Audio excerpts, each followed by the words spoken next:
All right, strap yourselves in for this one, guys. We're diving deep into a crime that's really unsettling. It's called cuckooing. You know how cuckoos, they lay their eggs in other birds' nests? Yeah.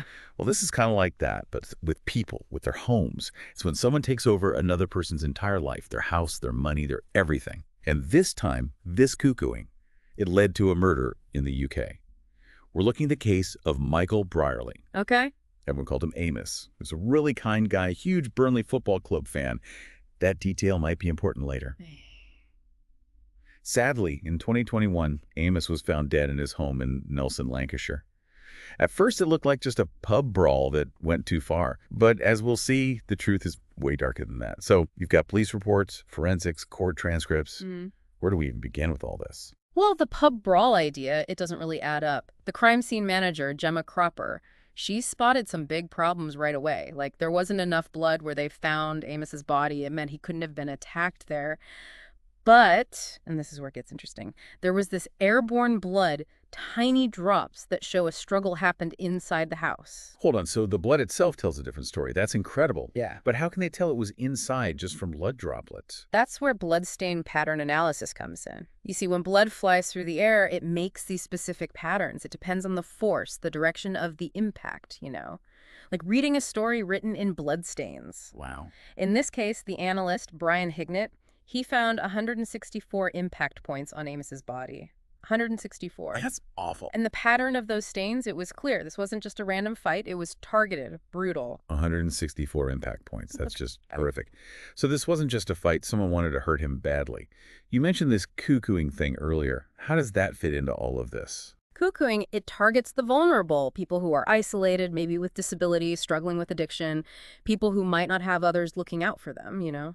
That makes me think about Amos's love for Burnley FC. It sounds good, but could it also be a sign of isolation? Maybe you didn't have many friends outside of that? That's a sharp observation, actually. Cuckooing, it happens in the shadows. These criminals, they isolate their victims, make them totally dependent, and it's way more common than people think. In 2021 alone, UK police found almost 900 addresses where cuckooing was going on, and that's probably just the tip of the iceberg, really. So Amos, with his kind nature and maybe not many friends, he could have been the perfect target for this kind of exploitation. Exactly. And it's not just taking over a home, it's about money, too.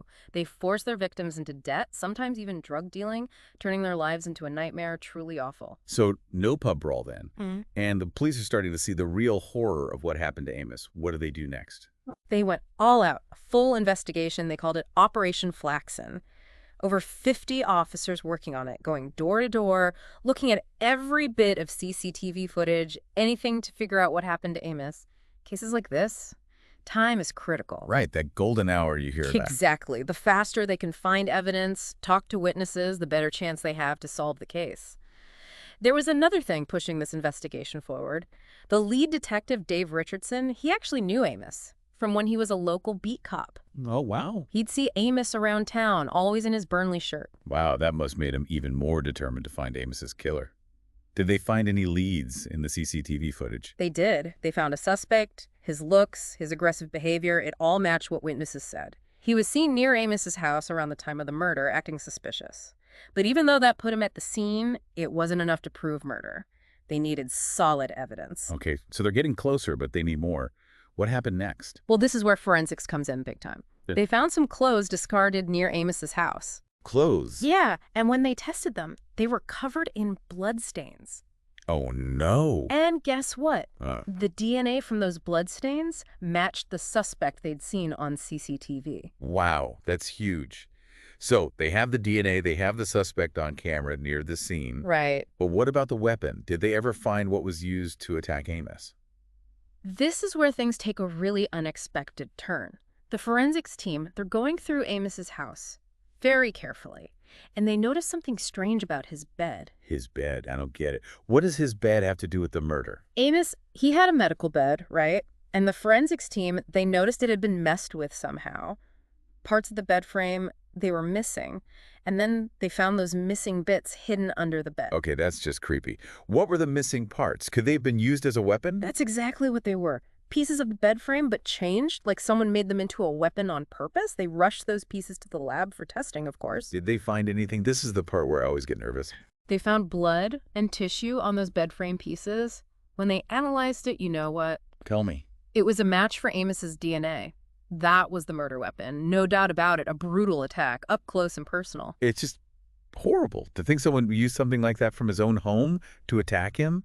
But could they connect those bed frame pieces to the suspect? Remember all that blood spatter analysis we talked about? Yeah. Well, it was crucial here, too.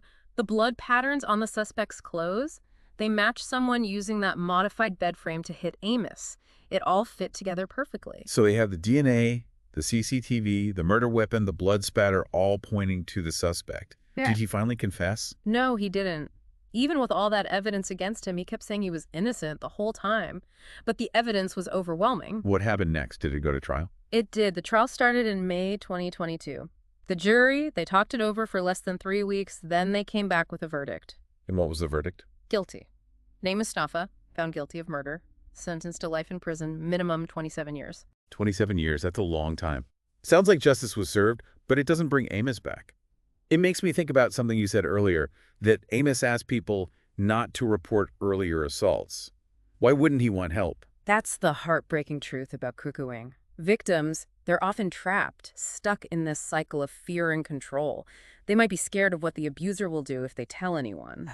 Or they've been manipulated so much they don't even realize they're being abused. So Amos was silenced by fear. He was failed by the very system that should have been protecting him. That's a really important point to make. This case shows us the system is broken. It's failing to protect people. There's not enough awareness, not enough resources, not enough support for vulnerable people who are targeted by these predators. It's easy to think something like this could never happen in our own towns, you know?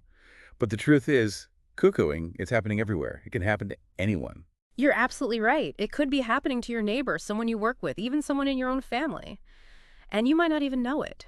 That's why we have to talk about this, raise awareness, learn the signs, you know? So what are some of those signs? What should we look out for if we think someone might be a victim of this?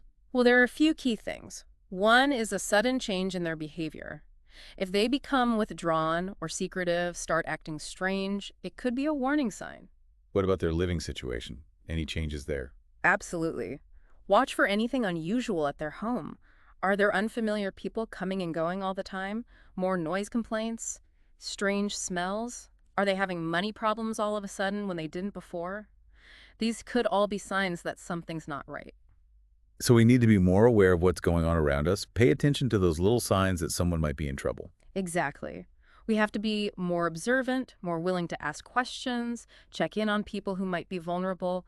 Sometimes just a little kindness, a genuine moment of connection that can make all the difference in the world. That's powerful. But what if we actually think someone's being cuckooed? What should we do then? Don't wait, report it. Call your local police or social services. Even if you're not totally sure, it's better to be safe than sorry. You could save someone's life. It's like they say, see something, say something. We can't just ignore it when someone's being exploited. You got it. We all have a responsibility to protect the vulnerable people in our communities. By understanding cuckooing, recognizing the signs, and taking action, we can actually make a difference. This deep dive has been really eye-opening. It's a reminder that these crimes, they're happening right in front of us, and we have to be aware. We have to protect the vulnerable. I agree. Amos's story, it's tragic, but it can also be a way to make things better. By learning from his case, we can work together to prevent these tragedies from happening again. We can make society safer for everyone. We've talked about a lot today, and it's important to remember this case is about so much more than just one murder. It's about exploitation, vulnerability, and the desperate need for awareness and action. We'll be sure to put links and resources in our show notes for anyone who wants to learn more about cuckooing and how to report it. That's a great idea. We need to keep talking about this, make sure people know there's help out there. Okay, before we finish up, I want to go back to something we mentioned earlier. We know Amos loved Burnley Football Club. He was always seen around town in his Burnley shirt. What if, instead of looking away or ignoring him, someone had just stopped to chat with him about the latest match? Could something that small, that little bit of human connection, have made a difference in his life? It really makes you think, doesn't it? We can't know for sure, but yeah, just a little genuine interest could have made him feel less alone, you know? Less like an easy target.